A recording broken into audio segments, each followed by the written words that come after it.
নমস্কার, CNN24 সংবাদে আমি নীলাঞ্জন আপনাদের স্বাগত জানাচ্ছি। প্রথমেই সংবাদ শিরোনাম। ডিলিমিটেশনের নামে বরাক উপত্যকার রাজনৈতিক মানচিত্র বদলে দেওয়ার অভিযোগ, বিজেপিকে তীব্র আক্রমণ কংগ্রেসের। ঈশান প্রকল্পের অধীনে শিলচরে নবম শ্রেণীর ছাত্রদের মধ্যে সাইকেল বিতরণ, নতুন স্কুল ভবন নির্মাণের সূচনা। উদারবন মণ্ডলে জিবি ভিত্তিক হিন্দু সম্মেলন অনুষ্ঠিত। কাছাড়ের ড্রাগসের বিরুদ্ধে পুলিশের জোড়া সাফল্য, উদ্ধার 20,000 ইয়াবা ট্যাবলেট, গ্রেপ্তার 4। এবারে সংবাদ বিস্তারিত। ডিলিমিটেশনের নামে বরাক উপত্যকার রাজনৈতিক মানচিত্র বদলে দেওয়ার অভিযোগ তুলে বিজেপিকে তীব্র আক্রমণ করল কংগ্রেস।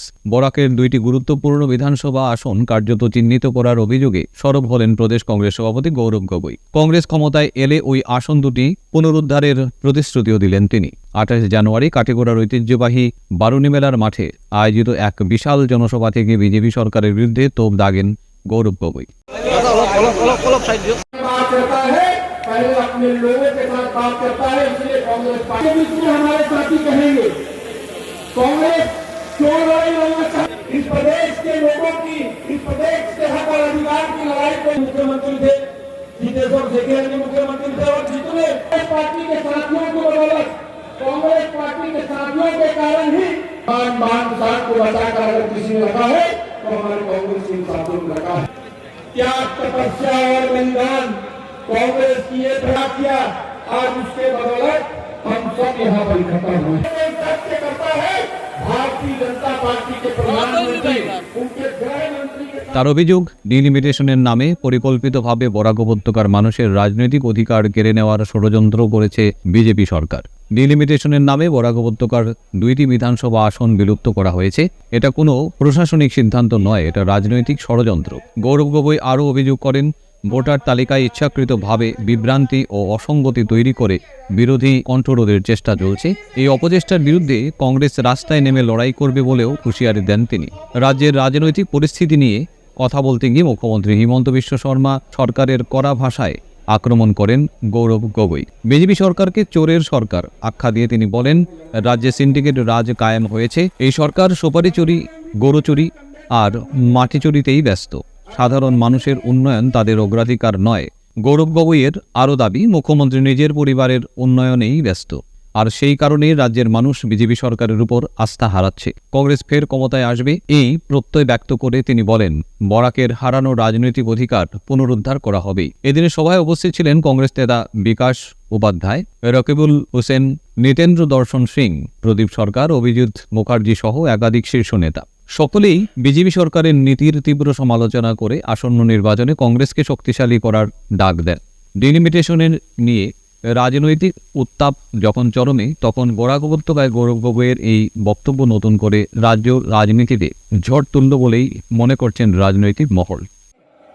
নতুন শ্রেষ্ঠ আসাম শীর্ষক এটা কৰ্মী সভা আমি হাইলাকান্দি, কৰিমগঞ্জ, কাছাৰ জিলা কংগ্ৰেছৰ বিষয়ববীয়াসকলৰ লগত আয়োজন কৰিছোঁ।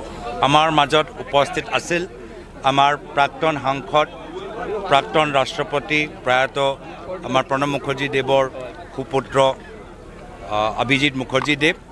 উপস্থিত আছিল ঝাৰখণ্ডৰ পৰা অহা আমাৰ প্ৰাক্তন মন্ত্ৰী বন্ধু তিৰ্কী ডাঙৰীয়া। উপস্থিত আছিলে আমাৰ দলৰ কেইবাগৰাকী জ্যেষ্ঠ নেতাসকল, ৰকিবুল হুছেইন ডাঙৰীয়া, বিধায়ক প্ৰদীপ সৰকাৰ ডাঙৰীয়া আৰু বিভিন্ন আমাৰ দলৰ বিধায়কসকল। আৰু আজি এই সভাত আমি বৰাক অঞ্চলৰ যে সমস্যাবোৰ বিজেপি চৰকাৰ সমাধান কৰিবলৈ যে বিফল হ'ল, সেইখিনি কথা আমি উল্লেখ কৰিছোঁ।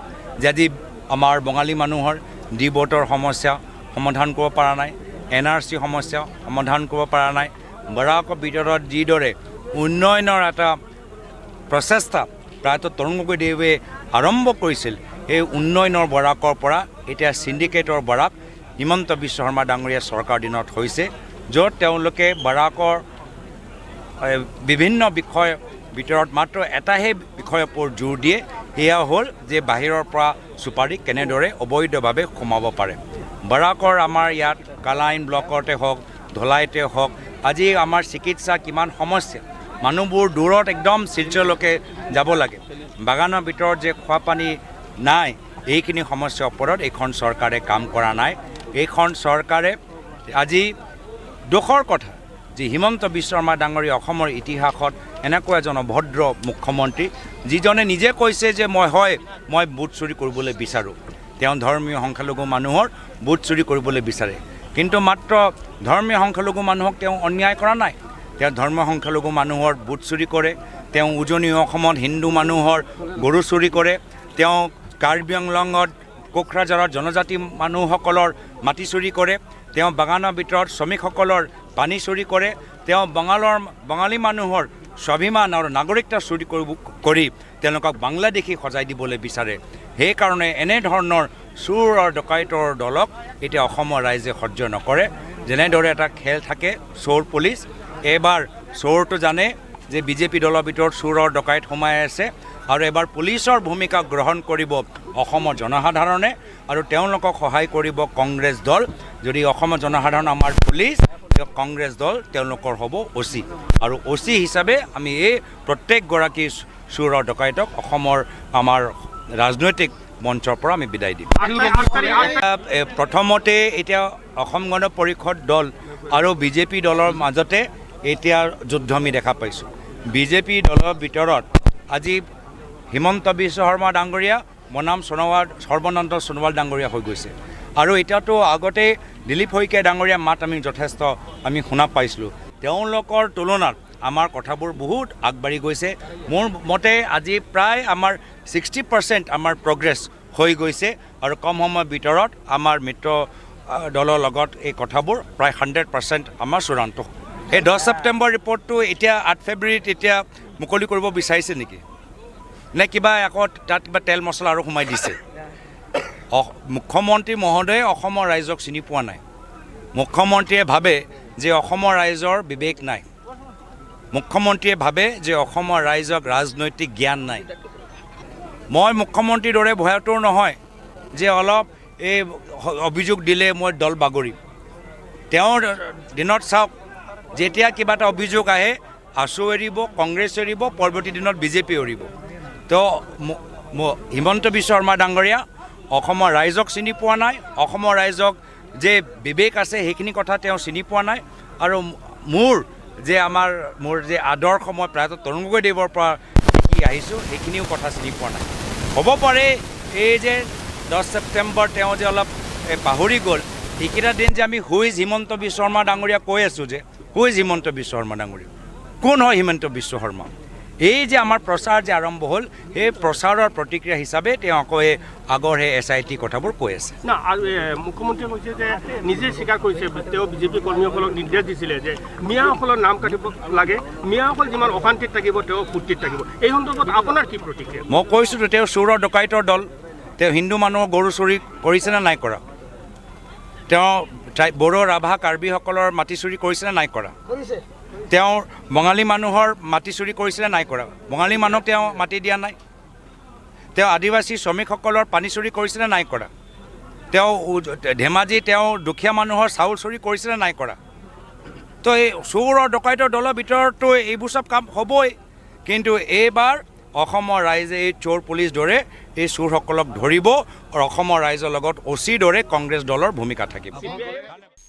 রাজ্য সরকারের ঈশান প্রকল্পের অধীনে বুধবার শিলচরের শ্যামচরণ বিদ্যাপীঠে নবম শ্রেণীর ছাত্রদের মধ্যে সাইকেল বিতরণ করা হয়।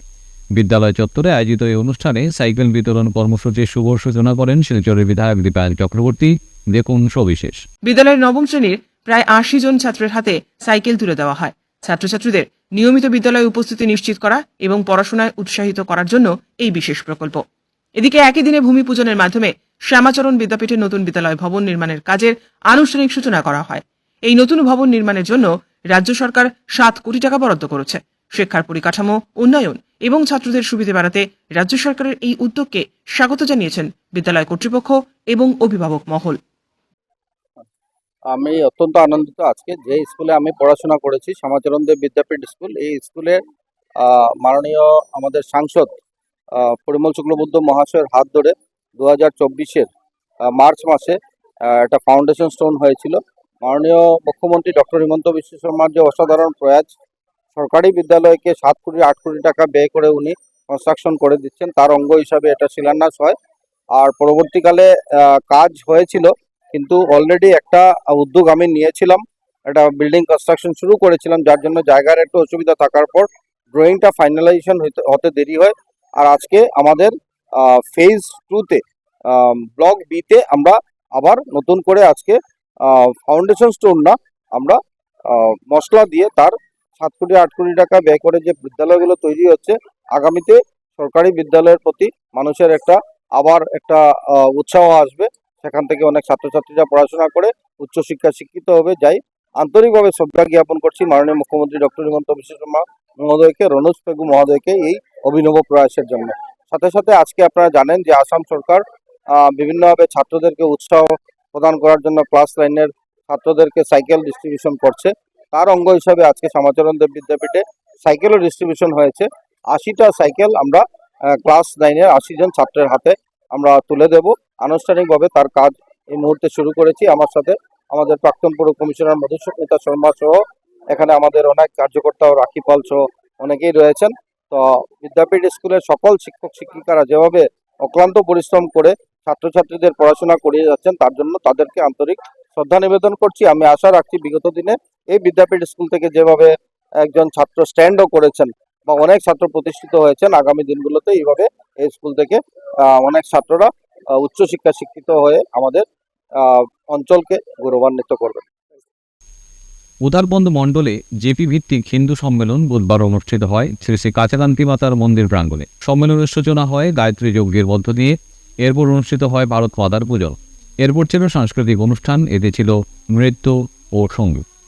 ওই দিন সম্মেলন উদযাপন কমিটির সভাপতি সোমনাথ দেবের পৌরোহিত্যে অনুষ্ঠিত সভায় বদ্রিক প্রদান করে রাষ্ট্রীয় স্বয়ংসেবক সংঘের প্রাক্তন সরসংঘ চালক ভাইয়াজি যোশী, রাষ্ট্রীয় সেবিকা সমিতির দক্ষিণ আসাম প্রান্ত বৌদ্ধিক প্রমুখ, অধিবক্তা মুক্তা দাস ও বিশ্ব হিন্দু পরিষদের উদারবন্দের স্থপতি রঞ্জিত কুমার চৌধুরী, সুস্মিতা দুবে। ওই দিন একক সঙ্গীত পরিবেশন করেন শিল্পী অনুরাধা ভট্টাচার্য ও সীমা পাশি। সংকল্প পাঠ করেন মনোজ ভট্টাচার্য। সঞ্চালনায় ছিলেন মুকুন্দ চক্রবর্তী। মঞ্চাসীন ছিলেন রাজমোহন সিংহ। উপস্থিত ছিলেন সংঘের কর্মকর্তা ও পরিষদের কর্মকর্তা ও স্থানীয় জনসাধারণ। কাছাড় জেলায় ড্রাগসের বিরুদ্ধে ধারাবাহিক অভিযানে বড় সাফল্য পেল পুলিশ। এই অভিযান চালানো হয় কাটিগড়া থানার অন্তর্গত হরিনগর এলাকা এবং ধোলাই থানার অন্তর্গত জয়ধনপুর এলাকায়। হরিনগরের পার্ট 3 এলাকায় অভিযান চালিয়ে পুলিশ শাহজাহান আহমেদ, কামরান হোসেন এবং মাকতদির আহমদ বারভুইয়াকে গ্রেপ্তার করে।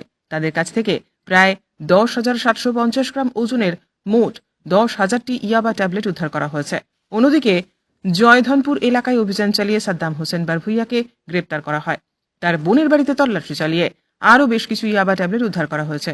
পুলিশের উপস্থিতি টের পেয়ে অভিযুক্ত পালানোর চেষ্টা করলেও শেষ রক্ষা হয়নি। ধৃতদের বিরুদ্ধে এনডিপিএস আইনের আওতায় প্রয়োজনীয় আইনানুগ ব্যবস্থা গ্রহণ করা হয়েছে এবং ঘটনার সঙ্গে জড়িত অন্যান্যদের খুঁজে তদন্ত অব্যাহত রয়েছে। ড্ৰাগছৰ বিৰুদ্ধে কাছাৰ আৰক্ষীয়ে আন এক বৃহৎ সফলতা অৰ্জন কৰিছে। যোৱাকালি পৃথকে দুটা অভিযান চলোৱা হৈছিলে। আমাৰ গোপন সূত্ৰে খবৰ আছিলে যে হৰিনগৰ 3য় খণ্ড কাটিগড়া থানাৰ অন্তৰ্গত তাত কিছুমান অসাধু ব্যৱসায়ীয়ে তেওঁলোকৰ ঘৰত ড্ৰাগছ লুকুৱাই ৰাখিছিলে আৰু ইয়াৰ বিৰুদ্ধে এক অভিযান চলোৱা হৈছিলে। আৰু এই অভিযান কালত শাহজাহান আহমেদ নামৰ লোকজনৰ ঘৰত হাউচ চাৰ্জ কৰা হৈছিলে আৰু তাত আৰু দুগৰাকী ড্ৰাগছ ব্যৱসায়ী, তেওঁলোকৰ নাম হ'ল কামৰান হুছেইন আৰু মুক্তাদিৰ আহমেদ। আৰু এই হাউচ চাৰ্জ যেতিয়া কৰিছিলে তেওঁলোকৰ পজিশ্যনৰ পৰা 10,000 ইয়াবা টেবলেট জব্দ কৰা হৈছে। আৰু ইতিমধ্যে আমি গোচৰ ৰুজু কৰিছোঁ আৰু ইয়াৰ ইনভেষ্টিগেশ্যন চলি আছে। আৰু সমান্তৰালভাৱে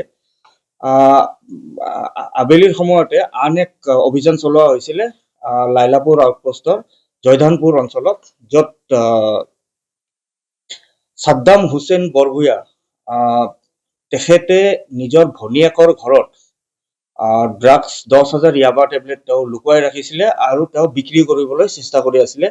আৰু সেই সময়তে আমাৰ পুলিচ দল তাত গৈ উপস্থিত হয় আৰু তাত হাউচ চাৰ্জ কৰাৰ পিছত তেওঁৰ পজিশ্যনৰ পৰা সেই 10,000 ইয়াবা টেবলেটো আমাৰ পাৰ্টিয়ে উদ্ধাৰ কৰিবলৈ সক্ষম হৈছে।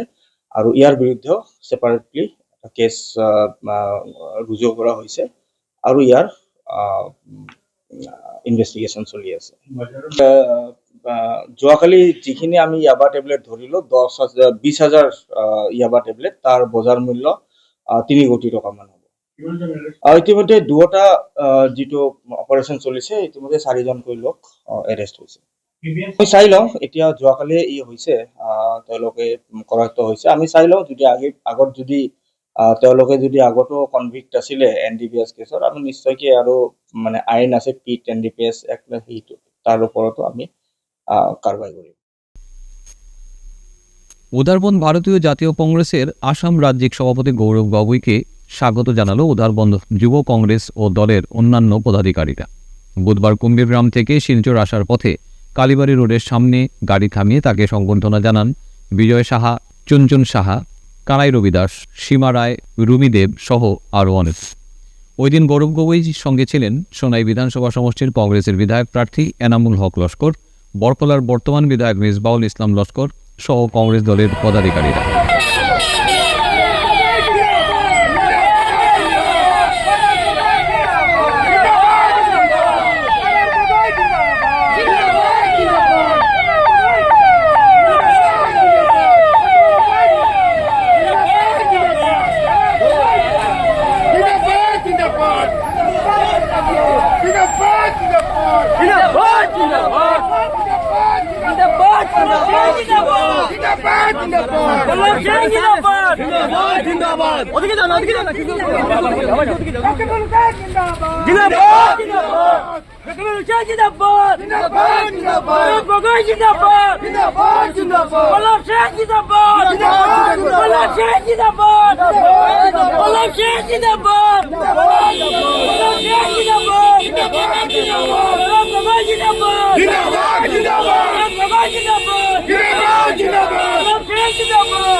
ফিরছি একটা বিরতির পর, আপনারা সবাই সঙ্গে থাকুন। বেস্ট কেয়ার মেডিকোস আপনাদের দীর্ঘস্থায়ী এবং সুস্থ জীবনের দিকে আরও এক কদম এগিয়ে দিতে আমরা বদ্ধপরিকর। আমরা বেস্ট কেয়ার মেডিকোস। আমাদের ঠিকানা ইটখোলা, অপোজিট দুর্গা মন্দির। যোগাযোগ 8472804476 অথবা 9707585025। এখানে যে কোনো ধরনের ওষুধের ওপর আপনি পেয়ে যাবেন ফ্ল্যাট 15% ডিসকাউন্ট। এছাড়াও আমাদের সমস্ত ওষুধ একেবারে অরিজিনাল। আপনারা বেস্ট দামে বেস্ট মূল্যের ওষুধ পাবেন বেস্ট কেয়ার মেডিকোসে। ফিরে এলাম বিরতির পর। ভাগাবাজারে সক্রিয় একটি অন্তরাজ্য বাইক চোর চক্রকে গ্রেপ্তার করতে সক্ষম হল পুলিশ। সিসিটিভি ফুটেজের সূত্র ধরে তদন্ত চালিয়ে এই চোর চক্রের 3 সদস্যকে শনাক্ত করে আটক করা হয়েছে। দেখুন সবিশেষ। পুলিশ সূত্রে খবর, ধৃতরা মূলত দামি বাইক চুরির সঙ্গে যুক্ত ছিল। বিশেষ করে ইয়ামাহা R15 মডেলের বাইক তাদের প্রধান লক্ষ্য ছিল। গত 22 জানুয়ারি ভাগা বনগ্রামের বাসিন্দা শিবপুর একটি ইয়ামাহা R15 বাইক চুরি করে অভিযুক্তরা। পরে চুরি হওয়া বাইকটি বাংলাদেশে পাচার করা হয়েছে বলেও প্রাথমিক তদন্তে উঠে আসে। ধৃত 3 জনের মধ্যে 2 জন করিমগঞ্জ জেলার পাতারকান্দি এলাকার বাসিন্দা এবং অপর একজন ভাগাবাজারের রাজগোবিন্দপুর নাপিতখাল এলাকার বাসিন্দা। বর্তমানে ঘটনার সঙ্গে যুক্ত অন্যান্য সদস্যদের সন্ধানে তদন্ত অব্যাহত রয়েছে। বাগার যে বাইক চুরি হয়েছিল, শিবপুর বাইক, ওই চুরগুলা ধরা হয়েছে। আর এটা বাইকটা তারা সেল করছে বাংলাদেশ। আর এটা হইলো বাগার নাপিতখালের ছেলে, তার বাপর নাম হইলো কুটি, আর ও ওটা হইলো ফাতারকান্দির। তোর নাম কি তারে? কাবিল হোসেন। তোর বাবার নাম কি দা? তোর গ্রামের নাম কি দা? গ্রামের নাম সাতকোটি, থানা ফাতারকান্দি। আর তোর নাম কি দা? সাদিক আহমেদ। আর তোর বাবার নাম কি দা? আনোয়ার আলী। বাড়ি কোন জায়গা? ও এক জায়গা তো নি তোমরা দুটার। আর R15 বাইক যেটা নিছত এটা কই বেচিছত? বাংলাদেশ। তোমরা ডাইরেক্ট বাংলাদেশ বেচিছত? কারণও বেচিছত? ফাতারকান্দিত নি? হনো ফাতারকান্দিত আত্রিগুল। এগুলোর নাম কি দা? মনিরুদ্দিন। এগুলোর ফটো তো আছে নি? এগুলোর লগে তোমরা লিঙ্ক আছে না নি? তোমরা হইলে অন্তরাষ্ট্রীয় সুর, বাইক সুর আর ইন্টারন্যাশনাল। ও হে লোকাল খবর দেয়। হে দে বাগার এরিয়ার খবর হে দে আর তারা চুরি করে। আগামী 31 জানুয়ারি থেকে দাবা চ্যাম্পিয়নশিপের আয়োজন করছে কাছাড় জেলা দাবা অ্যাসোসিয়েশন CDCA। যুগ্ম আয়োজক হিসেবে রয়েছে E4 দাবা একাডেমি। সহযোগিতায় গুরুচরণ বিশ্ববিদ্যালয়ের স্পোর্টস বডি। দুদিনের এই আসর বসবে গুরুচরণ বিশ্ববিদ্যালয়ের প্রেক্ষাগৃহে। চলবে 1 ফেব্রুয়ারি পর্যন্ত। বুধবার এক সাংবাদিক সম্মেলনে চ্যাম্পিয়নশিপ সম্পর্কে যাবতীয় তথ্য তুলে ধরেন আয়োজকেরা। এই জায়গায় উপস্থিত হয়েছি আমাদের upcoming 33rd Cachar district chess selection চ্যাম্পিয়নশিপের জন্য। এটা আমাদের 33তম বছর যেটা আমরা সিলেকশন চ্যাম্পিয়নশিপ করছি, যেটার জন্য স্টেট টুর্নামেন্টে আমাদের বাচ্চারা এই টুর্নামেন্ট খেলে সিলেকশন পেয়ে যাবে। তো এই টুর্নামেন্টটা আমরা কাছাড় ডিস্ট্রিক্ট চেস অ্যাসোসিয়েশন আর যৌথভাবে সঙ্গে E4 চেস একাডেমি মিলে এই টুর্নামেন্টটা আমরা আয়োজন করছি। আর আমাদের সাথে কোলাবোরেশনে আছেন গুরুচরণ ইউনিভার্সিটি। টুর্নামেন্টটা হবে আমাদের 31 জানুয়ারি আর 1 ফেব্রুয়ারিতে গুরুচরণ ইউনিভার্সিটিতে। তো এই টুর্নামেন্টে ক্যাশ প্রাইজ আমরা রেখেছি 12,500 টাকা আর টোটাল 60টা ট্রফিজও থাকবে। আর সব পার্টিসিপেন্টদেরকে আমরা সার্টিফিকেটও প্রোভাইড করব, কারণ এটা ডিস্ট্রিক্ট সিলেকশন চ্যাম্পিয়নশিপ। টুর্নামেন্টটা অনেক ধরনের ক্যাটাগরিতে হবে, under 7, under 9, under 11, under 13, under 15, under 17, under 19 and open category, যেটাতে বোথ বয়েজ অ্যান্ড গার্লসের আমরা চারজনকে সিলেকশন দেব স্টেট চ্যাম্পিয়নশিপ খেলার জন্য। কাছাড় ডিস্ট্রিক্টকে রিপ্রেজেন্ট করবে ওরা। তো এখন পর্যন্ত আমাদের অনেক ভালোই সাড়া পেয়েছি আমরা, পুরো ডিস্ট্রিক্ট থেকে অনেক প্লেয়ার আমাদের এসেছে। আর আমরা আশা করছি যে টুর্নামেন্টটা খুব হাইফাইভাবে মানে খুব ভালোভাবে সাকসেসফুল হবে। অনেক বড় ভালো ভালো প্লেয়ারও নাম দিয়েছেন আর অনেক নতুন নতুন প্লেয়ারও এসেছে।